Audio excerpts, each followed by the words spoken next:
Welcome to the second episode of the Superficial. That's what it is. Right. No, we're all super intelligent. So we're here. We are super intelligent, but the Superficial Intelligence Podcast. Sure. Something about Mensa or not? Like, I don't know. Yeah, we were all ex-Mensa people, right? Yeah. Something like that. Our IQ got too high for Mensa. We didn't introduce ourselves last time, so perhaps we can this time. I like it being a mystery still. You like it being a mystery? All right, well, guess no one will know Chris. Government will never find Chris. What about Kush? Kush, you want to introduce yourself? I am Kush. I guess you kind of ruined the surprise. Now, like, people already know. Oh. I don't like, what do we do? Is this like college? Do you like say a little bit about ourselves? Yeah, say your name, where you're from, your social security number. And the wacky 3 digits on the back of my credit card. Yeah, I guess that's fun. I mean, what else? Do you know the 3 digits on the back of your credit card? Like, off the top of my head, no. What psychopath knows that? I don't know, but I feel like I should be able to remember that, but I always have to look. 3 digits on the back of your credit card? Something tells me you do. Whip it out right now. Let's look at it. Wait, you don't know all 17 digits on the back of your credit card? I think it's 19 actually. Yeah. I have all of that stored in one password. So I'm Kush from Atlanta, and I am a VP in tech for a big bank. That's what I do. Mm-hmm. I'm Chris. I'm also from Atlanta, and I'm also a VP of a bank or something. Is that what we're talking about? Chris is definitely lying. Yeah, but Kush definitely is a VP. So Chris is electing to remain anonymous here. No, I'm also from Atlanta. No, he just doesn't want to give up his credentials. Yeah. I'm Solo. I am also from Atlanta, and I am a software engineer in tech, obviously. Software engineer. That's not obvious. Well, you can't be a software engineer in anything else.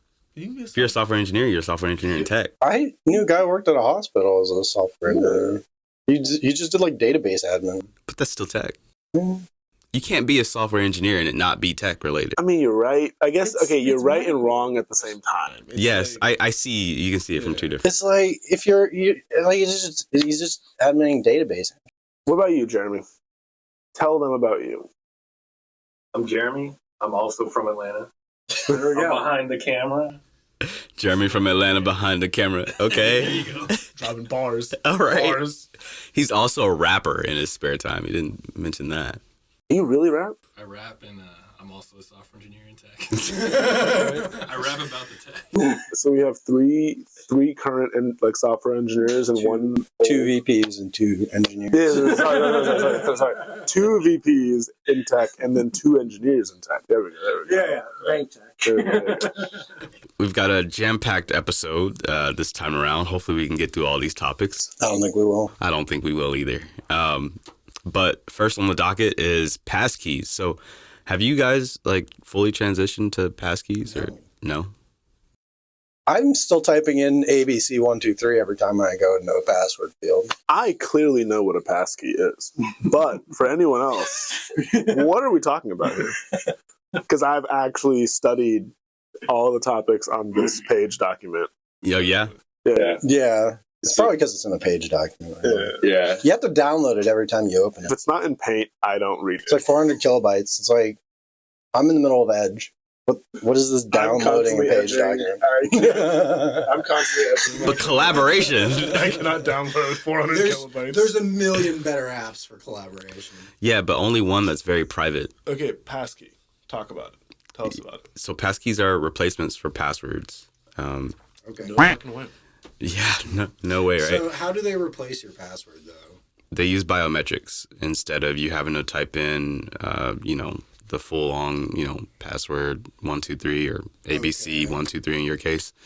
ABC 123. Yep. Password. Instead of doing that, you can just, use your biometrics, so like your thumbprint, your fingerprint, or if you got Face ID or, something like that, some equivalent, then you can just use that to log in instead of your password. Well, I guess technically, like anything iOS related already does that, right? Yeah. In a way, but passkeys are how you like authenticate on like third-party applications. So say if I wanted to log into my Google account.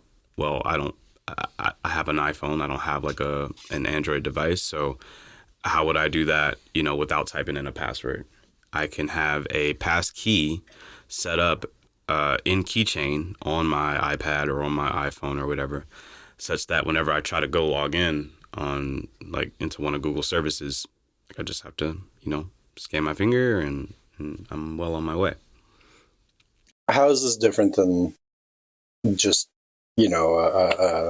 one having a password manager Well, that autofills your again, like how is it different from like, because I the way I was thinking about it was like technically like what your iPhone can store passwords, and that is locked behind your phone authentication. So if I want to autofill my password, I already have to use my Face ID to unlock passwords, and then it pre-fills it. How is this? But it's that part. It's the fact that it's still pre-filling it with a password, and that password can be guessed. I think passkeys are they're kind of like MFA, where it's like numbers that get generated on a cadence, right? So like every 30 seconds, your passkey changes. And what does MFA stand for the viewers? For the viewers? Multi-factor authentication. So that stands for something, I'm sure. What does you just explain? What it's multiple factors that say this is who you are. So in a lot of cases, multi-factor authentication is you have something that you know. So that'll be your password, and then something you have or something you are. So that'll be like your biometrics. So that'll be like your Face IDs. If you have a Face ID and then it prompts you for a password, that'll be something you are and something that you know. I mean, most people know it as like the two-step verification, right? You put in your password, and you also have to like do some other challenge, verify like some text message that they sent we sent you an email. What's the code in the email? Whatever. And so that'll be something you have. You have this email. You have access to this email address, or something you know. Something you have can also be if you've ever used a YubiKey. Or if some businesses have those little cards with numbers that just generate, they're smart cards, lots of different ways to show you have this thing that proves who you are. So how is this service replacing any of that? Well, I mean, you have to have, so it's not replacing multi-factor authentication. It is in itself kind of a multi-factor authentication method. But I'm saying, like, how does it replace the methods that we already have? Like entering in passwords? Well, not even just that. Like, so for example, like this is controversial, right? But I use, funny enough, Authenticator for a lot of my MFA, because sadly it's the one that seems to still have work being done to it. So I'll use it. Yeah. But like, it's like if I use Authenticator, why would I try to use another MFA? Well, you still have to like enter in that code, right? Yeah. And so this is removing that step. Instead of you having to like go and open up the Authenticator app, you just tap your finger on your Touch ID, or you just scan your face and boom, you're in. It's just faster. It's simpler. But are you saying more things should incorporate this like tech? I believe so, yeah. So like now we're getting into the world of, okay, I'm taking my Face ID off my iPhone and now I'm going to use it actually on a different hardware device. Well, I mean, you're using your Face ID in your iPhone. Your iPhone's authenticating you there, and then it's grabbing your passkey and then sending that passkey. And you keep saying iPhone, but it's actually an open standard, I believe. So it's something that anything... Android as well. And it also even works with 1Password. So 1Password has its own passkey that you can tie to. If you are using a service that has passkeys, you can tie it to your 1Password account rather than potentially a phone or iPhone. So it's not even just biometrics related. It's just a way to have a more secure password that's a bit easier to keep track of than having, an MFA. Yeah, an MFA and a password per site. Essentially. Yeah, I struggle to just even remember my Apple ID password, let alone the passwords for all of my various accounts. That's why I use the password manager now. That's why you say ABC123 forever. Yeah, well, it's the easy solution. Don't use that password. My password is that, and I just have MFA attached to everything. So it's like you're gonna guess my password, but you're not getting in, right? That's the whole point, right? I actually had someone their MFA was getting bypassed to get on Facebook, and We're still not really sure why. We think possibly the MFA app they were using got, like, the account got hacked on it because it was like I don't know which account, but it was one of the distributed ones where, if you guess the password on that, you basically have access to all of someone's MFA.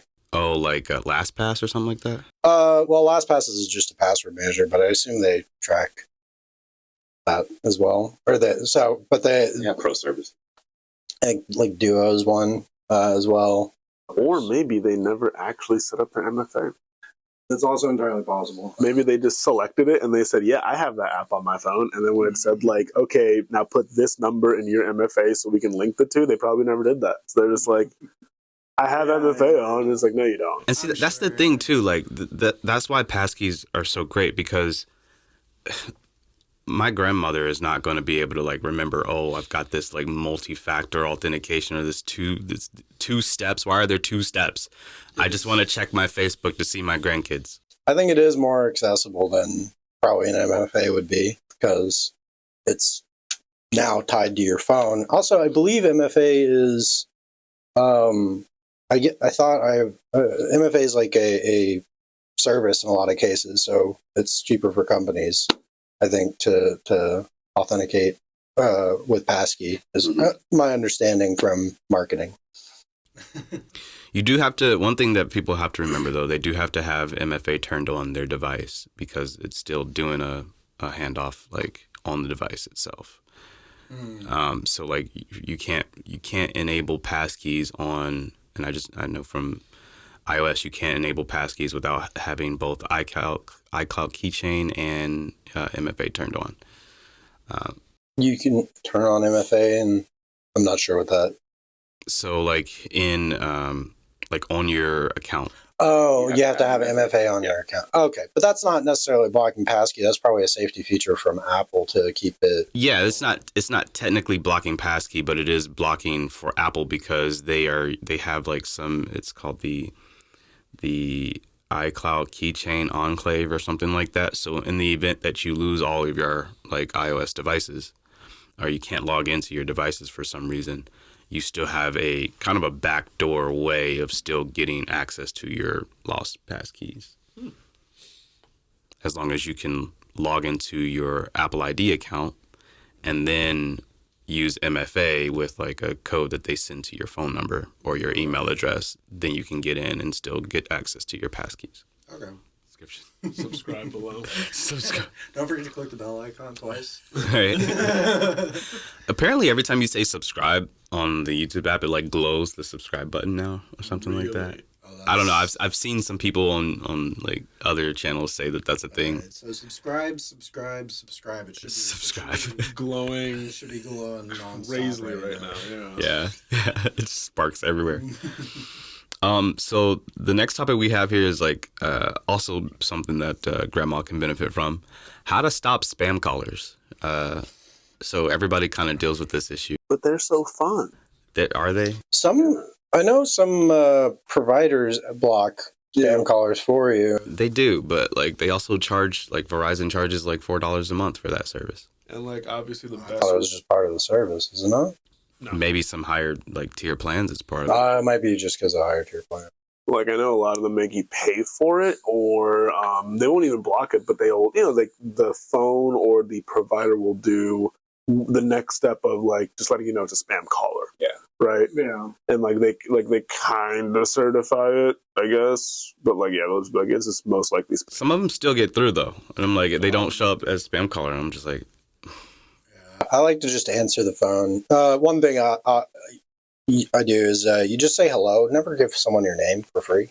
As we've determined at the beginning of this podcast. The greatest life tip I think ever for anyone answering a number that you don't recognize. Yeah. Just say hey and then awkwardly be quiet. Yeah. Well, let them provide the info. Right. yeah, if you don't have my name, if you don't have the information that you're even calling about, like if somebody's calling you about like some like care plan for your car and they don't know your VIN number, don't give them your VIN number. I think the funniest one was like recently a good example of that, and I'm so proud of my wife for like, I guess, just not giving any information off the bat. So we had a rental And long story short, she thought she could be the hunter from Bambi. So she hit a deer on like the highway, just jumped in front of the car. So the rental had like the badge broken and everything because deers are heavy. Nothing too crazy. Everyone's okay. Car's still fine too, right? But we have to get that fixed. So rental's under my name, but it was for her. So her number is listed on the rental. And then, now they're trying to get into contact with us with get our insurance, just to get the car fixed. Nothing crazy. Tell me why this lady just randomly calls, and you can tell this is her first day on the job. This is the funniest sales call. She just calls her, and she's just like, "Hi, is your husband there? Is this man's number?" And she's just like, "No, who is this?" And apparently she's not telling her who this is. She's just like, "So can I talk to him?" And she's just like, what woman is calling my phone trying to talk to you? Yeah. She was so mad. She was like, but this whole interaction, this is hilarious because neither of you are giving any information. Right. She's not telling you why she's calling, but you're also not saying what you need to say. This isn't this isn't his number. He's not here. You need to call another number or something. And it was the funniest interaction of just seeing two people just not give information. It's inherently suspicious if you are the caller to not give information about why you're calling. And I think that's where you can tell, we were making the joke of this is clearly her first day on the job because it's her role as the scammer or the legitimate business to give the information. Oh, I'm looking for him because this is your enterprise agreement and we're trying to fix the car. And then she can respond, "Oh, okay. Yeah. Wrong number, call this one instead." Done. But it's funny, it's good on her because she didn't give information because as someone getting called, you shouldn't, right? Yeah, right. But because that very well could have been a spam call and you just gave them enough information to maybe fake an ID or not even, but now they call me and they know a bit more about me, right? So they can trick me. We spoke to your wife and she said exactly. So as the person being called, you should never, pro tip, give any information. But other pro tip, other side of it, if you are a salesperson calling someone, please give your pitch pretty quickly because otherwise people might get confused really quick. If you're trying to get into contact with someone, saying your husband is probably the least specific way you could say who you want to get in contact with. And if you are a legitimate business, you should have a name on file. Robocallers. So what's this thing do for me? What does this do? Is it going to block spam callers for me? Do I not get to talk to my cousins in India anymore? So this feature, I didn't, full disclosure, I didn't really look too deeply to see if there was a way to do this on Android.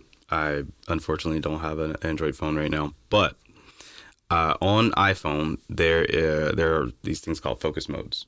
Okay. And a while ago, see if I can find I figured out that you go in the settings and it's right in that first section. Gotta go to settings apparently. Right there in focus. Focus. Yeah. So you got these focus modes. I have my personal focus basically set up to it's on a schedule to be on all the time. Unless I'm at work, then I have work focus set up. But basically there are a set of settings in the focus modes where you can allow calls from contacts only, and then non-contact calls will go straight to voicemail. You can there's also a toggle where you can allow repeated calls. So if you are expecting a pizza delivery but you forgot that you were in a focus mode, they could call you twice, and within 3 minutes, if they call you twice, they'll be able to get through. And so through a combination of these settings, I have managed to not get spam called for a while now. I would miss the spam callers. They're the only people who actually call me, though. Yeah, they're the only people who call me. Everyone texts me or sends me a push notification. Right. So I would miss that. If you wanna call me, send a text first and then call me. Because if I'm getting around, or you're probably already in my contacts, so I know who you are. But most people don't call me; they text me, or we chat through a different app. So, I use Messenger and Discord often to talk to people over voice. Maybe you should just call your friends more often. No, Nah, We're here. Weird. I don't think calling people should be allowed anymore. That's one of my hot Wait, takes. Calling people should. you just started by saying, How contradictory. you just started by saying I would miss the robocallers, Exactly. I but would now miss actually, Oh yeah, exactly. Well, see, but if we want to solve this robocaller problem, we just ban all phone calls. Easy. but now they're getting no. Well, I mean, one. I need to know when my Papa John's order is on the way. First of all, You got like DoorDash or something. just get the in-app notifications. Everything's an app now. Second, like now they're getting smart enough to like text you. Yeah. Like, have y'all been getting those scam texts? It's like, oh, your UPS delivery failed. Like, please click on this link to resend it. Yeah. Yes, that's the second part of this. Is also how to stop scam text messages. Oh, so how do I stop Gmail accounts from texting me? All right, so also in the settings, Just ban Gmail. if you go into the messages settings of your phone, there is a filter unknown senders option. And if you turn this on, you can like have only like known senders be listed in your messages. There's a way to like kind of, there's a menu you can go back and like see unknown, or you can see all unread messages, or just all messages in general, right? But you can also just like, narrow in to just the, people that you have in your contacts. Okay. But then also with the focus modes enabled, when you're not just allowing or disallowing calls from those numbers or anybody that you don't have listed in that focus mode, you can specify individuals that you want to silence while you're in that focus mode, or individuals that you want to allow notifications from. So if you have your personal focus set up and you've got like a list of all your friends or family members that you want to be in that personal focus, anybody outside of that personal focus won't send you an audible or vibrating notification. Doesn't matter what the notification is from. It could be a call, it could be a text message, it could be that person reaching out to you through another app. It'll be silenced. You'll get like a notification that says while you were in personal focus or while you were in work focus, you missed all these notifications. But my question is, there a clear-cut setting to say I don't want emails texting my phone?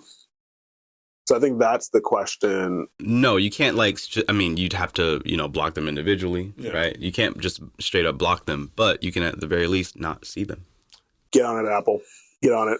Fine. Create new setting to say no email text my phone. Specifically, you've just banned Gmail from sending. I think that's the thing. It's like, I think like, obviously, right, focus mode, there's so many options to focus that like people should explore how your phone works because it's cool. But also like, yeah, I kind of really hate getting into that conversation with people. It's like, oh, your phone's on DND. And they're like, no, it's not. And I'm like, I can see that it's on DND. Yeah. And it's like, well, my phone's not on DND. It's like, then that means you have it on the focus mode. Like, you need to turn that off or like replay with your settings, like do something. But like, it's like, plenty of people use these. Obviously, that's anything, right? Plenty of people will use these settings and not know how they fully work. Yeah. That's great. That's our job, though. Well, it's not even that. I think like, and it's great that there's settings that can kind of play with what we're talking about here. But I'm like, I think that's what we need. Any tech needs better user interfaces, right? But a setting to say, I don't want emails texting me. Yeah. I think that's where like the scam issue comes from, right? Because I think at least the number side, I forget what that service is, but there's that paid service where you can register like a short number, like a 3-digit number, right? So like that's how a lot of companies can verify nowadays. This is actually our like text number, because it's texting from like a 4-digit number and you're wondering like, how does this work? Yeah. But that's a service. That's like a paid service. These companies are paying a lot of money to keep this 4-digit number from, right? So obviously scammers aren't going to do that. They're not going to pay $1,000 a year to host a 4-digit number to text you. So that's a great way to like fight text scams. The problem with that though, and why Apple probably won't do that, is because iMessage supports emails messaging one another. Yeah, like from your iCloud MacBook account. and stuff. Yeah, exactly. So like they would have to try to find a workaround with that somehow. You might Make it like via, I think with the iMessage. maybe if they're not attached to an iCloud account. Yeah, as I was about to say, like if it's not attached to an Apple hardware service or whatever, right? Then make some umbrella option saying I don't on my iPhone, I don't want emails texting me. So just block the emails that come from green bubbles. Because my thing is like, you can also like, yeah, you can also be like, oh, I can just block these emails, but it's like that's the whole point of a bot, right? These bots are spinning up new ones, and now they're just texting you again, and you're getting the same UPS scam. And so it's like, how do I? It's not like I'm saying these UPS text scams are a fucking rampant issue, but like, is there a way you can just tell someone, oh yeah, just press this button, it'll never come up ever again? There's also the other one I like getting is when it's like a group text, and it's like, your UPS delivery has failed, and there's like 20 other messages, 20 other people getting the same way. It's like, oh yeah, this seems totally legit. You're new to this whole scamming thing, aren't you? I think you did it. You're supposed to BCC then. You're getting the idiot in the scam job. You're getting the intern. Like you need the pro. Like I usually see that on like social media messages, right? Like you'll get an Instagram group DM of like, hey, I love your account, and like click on this link to follow my pictures. And it's like, clearly you love all of our accounts, and there's 50 people in this thread. And social media has some real fun scams too, like the if you were to name your cat the last 4 digits of your social security number, what would your cat's name be? I mean, we joke, but those jokes stem from somewhere. Well, those are legit. Yeah, those are legit. Like, it's like, oh yeah, you know what? If you lived on a street with your mother's maiden name, what would it be? It's like those are actual. I've seen people respond to, maybe not that exact prompt, but I have seen people responding to, prompts that are like, social engineering, like ridiculous, or like, if you, what color is your birth month, right? Even those can be. So this is, and like I think that's a fun part of being in the tech field, talking to like non-tech folks, right? When they try to tell you like, I think my favorite topic is always hearing people talk about like how they think AI is taking over, and I'm just like, okay, first of all, no, but we're not going to talk about that. The point is, it's like, how about the hackers? Like, how about the Uber hackers who are hacking into the mainframe? And I'm like trying to teach them, like, it's actually like almost not impossible, but that's so hard. You gotta make somebody really upset at you specifically. And like, and even then, that's so many resources you're spending to hack, like to traditionally hack someone. The way obviously as people have learned, like as people like have learned, like the way you hack someone is social engineering. That's how it works. Yeah. It's not some mainframe. It's not it's not hacker man over here breaking into the terminal. The matrix. You've given him your secret key because he just asked. Yeah, like he told you, hey, I'm the company security. I need your password to log into this, and he was like, I believe it. Sure. Oh, I don't have your password. Oh, what's your hometown? Yeah. It's like, oh yeah, sorry. Okay, so let's do the verification steps, and and they might even be on your account, passing that information in right now. Yeah, it's like, oh yeah, so the current question is, what's your first dog? There's some good content creators out there that do countering scammers by trolling them, and they'll often show like the techniques that the scammers are using. I highly recommend those. Or like my favorite recent trends on like TikTok and Instagram, was it like last month was the tell me a bit about yourself, and it's like the questions, and you're filling out the questions like, this is my name, this is my favorite color, this is this. And I'm literally like, you're just giving this away. This is information companies pay for. They pay a lot of money for, and like you're just giving it away. And I'm like, got a cute background. Yeah, and it's a trend, and it's like, it's funny to see how many people just say, well, fuck it, I'm gonna do it for the trend. It's like, but why? Like, we're not internet famous. Why are we doing this? Like, no one cares that my favorite color is, whatever. Chartreuse, right? No one cares that my favorite color is charcuterie. Why does it matter? I'm not famous. I'm not making money off of this. Another thing that really annoys me from like a working in the tech field perspective is security questions, and when that's the only option available, and they give you like pre-made security questions. Because right, and it's like, I have 5 possible options from these questions, and they're all options I can find on other things, and have other databases that have probably been hacked in the past, like Equifax. What's your sibling's name? I don't have any siblings. Yeah, what's your sibling's name? Yeah, and then it's like, what street did you grow up on? It's like, that's really easy information to find. It just on like, you figure out what college or not high school, elementary school, whatever. It's like you can start narrowing it down from there. They need to like, you know, get fun with these like security questions. Like instead of saying like what street did you grow up on, like make it like Gen Z appropriate. Like if you had to Millie Rock, what block would you Millie Rock on? And then it's like, oh, I would always Millie Rock on this block. And it's like, there you go. And the other one is even if you don't give away the key, you may not be secure for some of those questions, like your mother's maiden name, right? If that there are plenty of people That's who so easy to potentially, there are plenty of people who could potentially violate your security just by violating their own security on it. Like people literally, I think a fun trend I've been noticing on TikTok, people discovering LexisNexis. And I'm like, this is great. This is amazing. What is that? Yeah. You guys have never worked with, you guys should I've discover heard this, but I have LexisNexis. no idea. You should both discover LexisNexis. Yeah, let's talk about that. I think it's more fun for people to discover it like wholeheartedly on their own. I'm just going to say it is a Fact check that, Jeremy. It is a Let's discover it. yeah, discover it yourself. It is a data repo on people. That's all I'm going to say. And then like just find out about it. Because when you think people, Like an old-fashioned Cambridge Analytic. yeah, like when you think data repo on people, you're thinking the 3 credit bureaus. You're thinking Equifax, TransUnion, and Experian. No, they also outsource to someone, and who is that someone? That's LexisNexis. Because so don't get me wrong, like the 3 credit bureaus, they contain your credit. It's a cool name, though. Gotta give them that. That and ISPs. Yeah, but they contain your financial, credit, social security related information, right? So don't get me wrong, Equifax has like a lot of info on anyone at any given time, but they only really care about the info that's like financial related. They don't really care that you order a coffee at 4 p.m. every day from this store. They don't care about that. But you know who does? LexisNexis. Yeah. So you can pull your own personal report and like it'll be something god awfully long, and you obviously have to pay for it.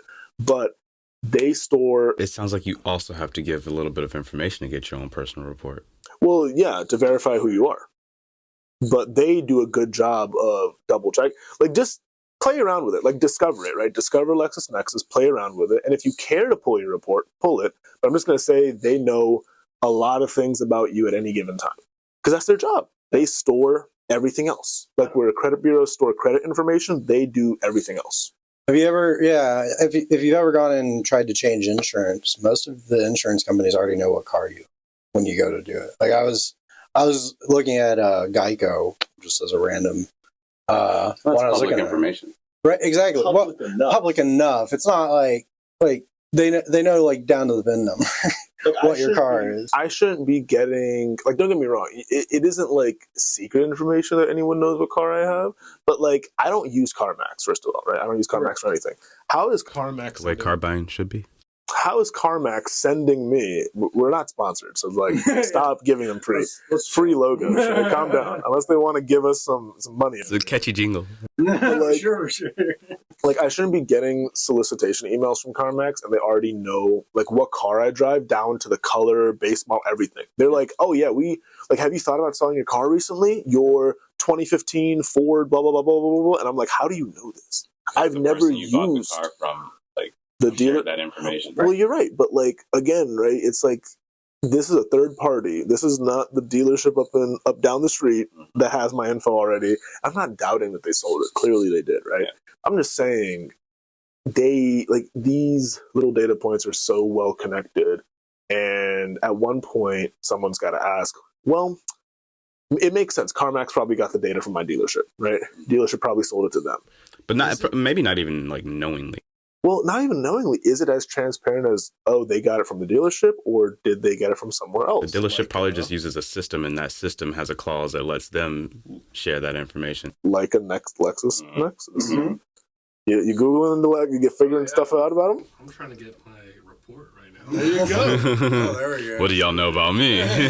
Like when I tell people like they know a lot of info, and like they're so actually, I think that's more a fun thing to figure out, like how deep seated LexisNexis is. Because I remember first working with them, they were small, and like over the years, they grew like a fucking parasite.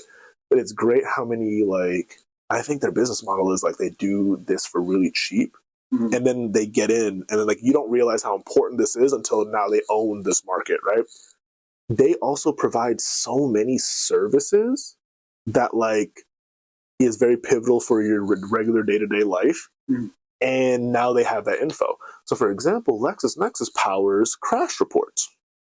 So if you ever get into a recent car accident, you have to pull your report, right? And it used to be that back in the day, like literally 3-4 years ago maybe, you used to be able to download the report from the county like site, from the police department site, right?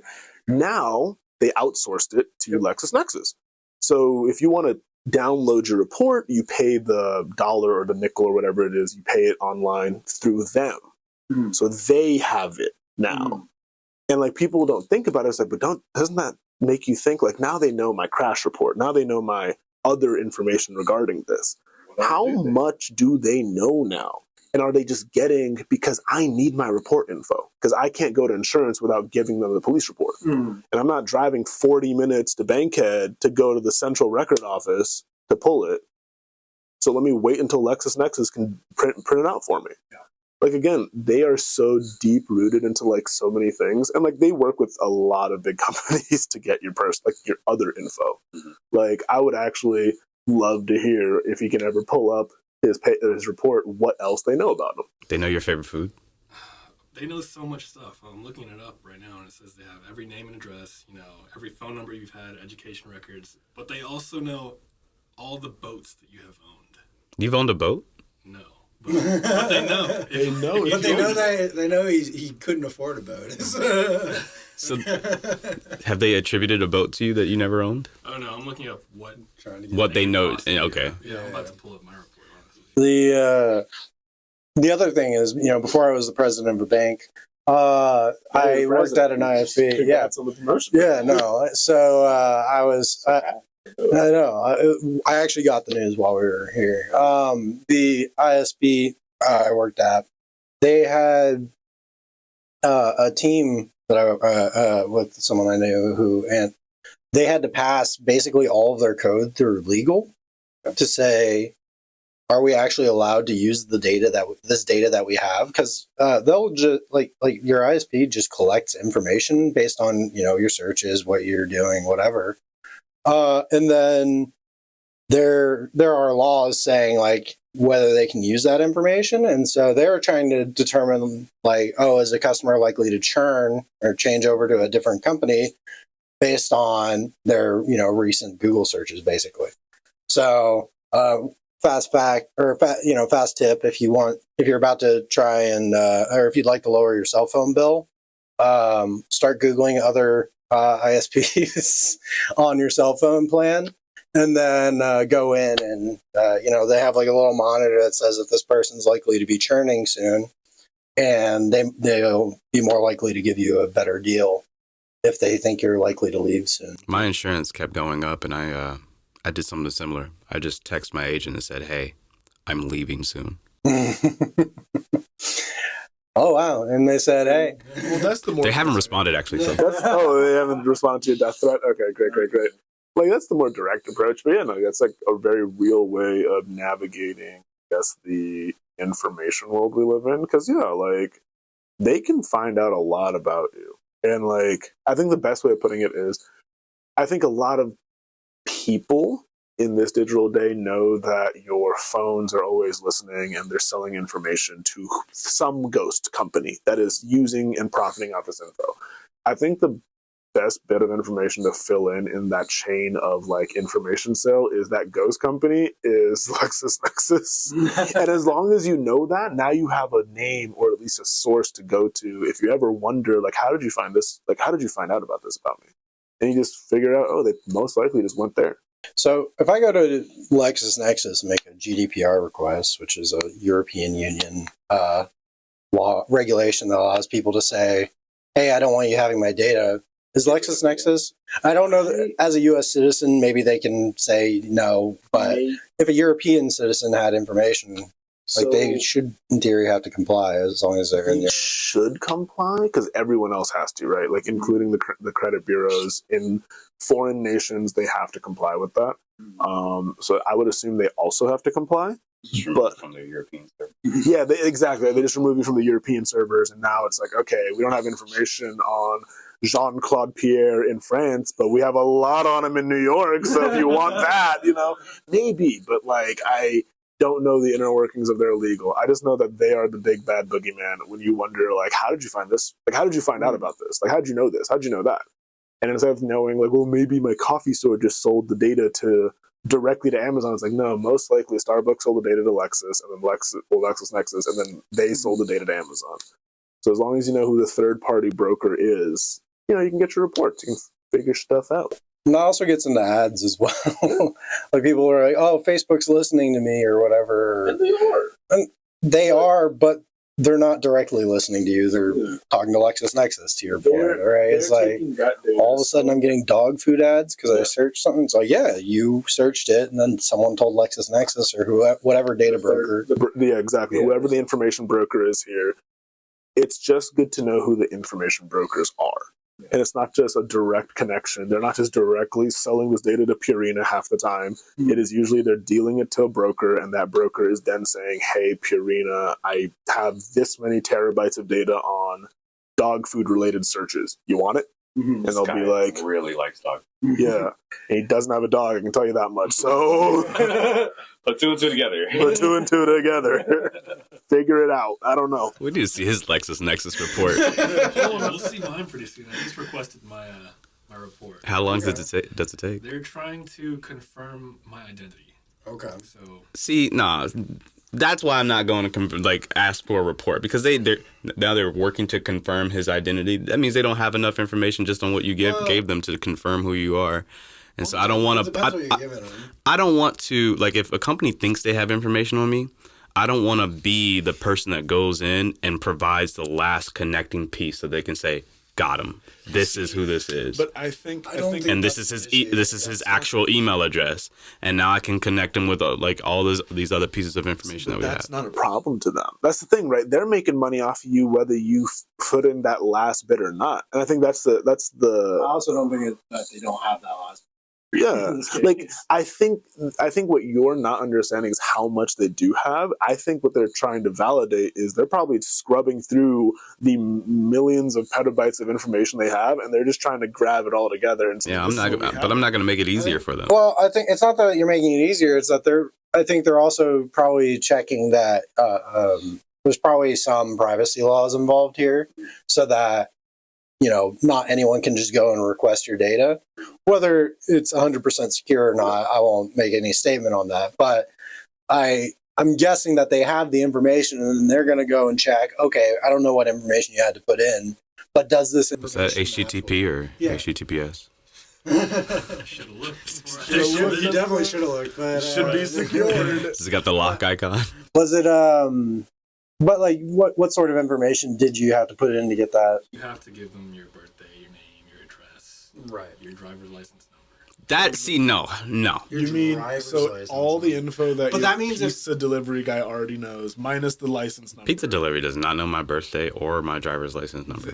Some of them do. Some of them do. You make an app, you make an account. Hey, you want that free birthday pizza slice that we give you every year? And it doesn't matter if LexisNexis is.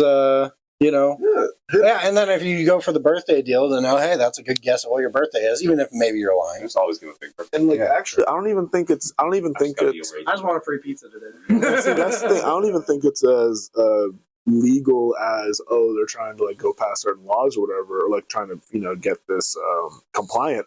I think it's as simple as I don't know if y'all ever worked on big data, but just running a singular DB query on something that's literally could be petabytes on petabytes large, not even just petabytes, a database that's hundreds of terabytes large, and you run something select this row of information and give it to me, that'll take minutes, if not even hours sometimes, depending on how big your data source is, right? So I don't even think it's a legal thing. I think it's as simple as, okay, Jeremy, you want your information. We're going to run our custom magical database query, select everything based on this name, and it's just taking time to run. Yeah. Because computers, as instant as we think they aren't that instant if you get big enough, you know? What are the odds you've put in, like you've put in your driver's license number and then also into something, right? It doesn't even have to be something you put in. It could be like you provided your driver's license to, like you were saying, a crash report or whatever, right? And now they're going to have your name and your driver's license number right next to each other, and they're going to be in that LexisNexis database. If they're trying to get one on you, I'm telling you, they already have it. They don't have it on me. They're just trying to. I can tell you that. I am very. Did you buy a car recently? I am very, very, very. VR headset. He bought a VR headset. I am very selective about who I give my data to and how I give my data. Trustworthy. Elon, Papa Musk is very, and Papa Apple, Papa Bezos. Papa Bezos, Papa Apple. They're all. Cook. We'll see how much data they have on me next time. I should have my report by then. Yeah. And like people should know about these, like the shadow company that we keep thinking about, right? Because like maybe it'll help regular society keep a track of certain things. Like you talk about, like, oh, you're putting your license number into something. It could be as more malicious, but as simpler as you're not even putting your license number into something. How often do you hear the story of, I forgot my ID somewhere? Mm-hmm. Like your state issued ID. And like, you know, it's funny, like as someone who's paranoid, I like guard my license like it's like gold, right? Because I don't want anyone finding this. So my license on my phone. I trust Apple. So now you're telling me Apple has your Georgia? It's okay. I trust Apple. Yeah. That's Hey, Apple won't even unlock phones for terrorists for the FBI. So for the feds. yeah, I guess of terrorists. Yeah, that is the Fort Knox of digital security right there. that's why I put my driver's license on my phone. Pay them money for it. Yeah, let the feds. I think that they were very willing to pay them money. I think the American government relies on the fact that they're the big bad, so they're like strong arming you. Like, if you don't do it for us. I mean, they wasted a lot of tax people's money. Point being, We're not jumping into yeah. Point being, they like it could be as simple as like just dropping your ID somewhere. Like when I used to bartend, you know how many people would just leave their IDs at the bar because they just forgot about it? And I'm just like, don't get me wrong, I get it, you're drunk, but like, come on. Like, you know how many people just drop, or like we were out last night, bar hopping in like the city, and like again, you'll see cards sometimes on the street just falling. Mm. And like, I'm not saying like, you know, shame on you for. And LexisNexis is coming back Yeah, around with like a. This is good. I thought you were going to go somewhere different because those associations. The other thing is, again, with sufficient information, like you can tie like less specific information to much more specific information. Yeah, but what I'm trying to get at is like the source isn't always as direct or diabolical as you think, or sometimes it is more diabolical than you think. Because I'm not saying there isn't or is a guy out there doing that, but there could be. Because again, I'm not saying LexisNexis or any of these like information brokers deal in shadowy like business, but when I say that you don't know how far their tendrils go to be able to pull data, you don't even realize how far that really is sometimes. Like it could be as simple as maybe it is a bar that has like a digital service to place reservations, and like that service is powered by LexisNexis. So there you go. Now they do have your ID information because you have to put it in on Resi to get a table. So don't go anywhere. Yeah, just stay inside. Don't buy anything. Don't buy anything. Don't go anywhere. Fun. Don't have it. Don't tell anyone anything about yourselves. Lie at all given moments. Well, I hope we haven't scared away all of our viewers with today's. So we're giving them the truth. No, this is good information. Yeah, people should know. Because again, right, I think, like I always tell people, like even Friday I had a security training at work. And like by security training, I mean, I just kind of zoned out because I'm like, this is all common knowledge to me. But I forget. He hasn't told anybody where he works, so for the people that might recognize you, you did not actually zone out during that security training. Well, I have to. Sorry, yeah, I've never zoned out. I've never zoned out during a security call. No. Like, well, it's not even just that. Like, we have to. Speaking for a friend. As we're all, we have to, as presidents of banks ourselves. Yes, all of us. We all pay attention to our security and do not click on phishing links. Well, don't, right? But it's funny to think, like, obviously, I remember when I was naive, aka like 2 years ago, I used to think that those phishing scams, like those email scams, would die with like boomers, right? Because I used to think, oh, millennials would never fall for this, and like the younger generation past would never fall for this, right? And to hear literally friends of mine saying like, oh, my IG got hacked, my Facebook got hacked, and I'm like, oh my god, how did these mainframe matrix hackers get into your account? Because clearly you didn't do the dumb thing of clicking on any links, right? And every story always starts with, well, they sent me a DM and I went to this forum, and I'm like, And there it is. and there it is. That's how they got you. Well, folks, we've got a jam-packed episode next time as well, because you guys know the Vision Pro will be here. And we're going to learn about Jeremy's criminal past in Australia. Yeah. We will most certainly circle back on that. Yeah, I definitely want. I just want. I don't even want to know about you. I just want you to verify. Yeah, they're scared or not. You know, like I just want you. I want to hear what you think about them based on the report. I want to. Because I They think know everything about me. For our viewers, please put your information from LexisNexis into the comments section so that we can all view.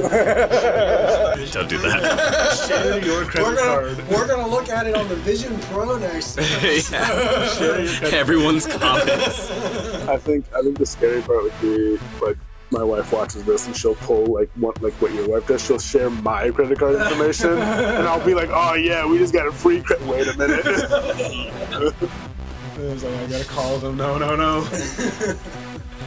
Join us next week. Vision Pro and drug reports. Let's go. Nice.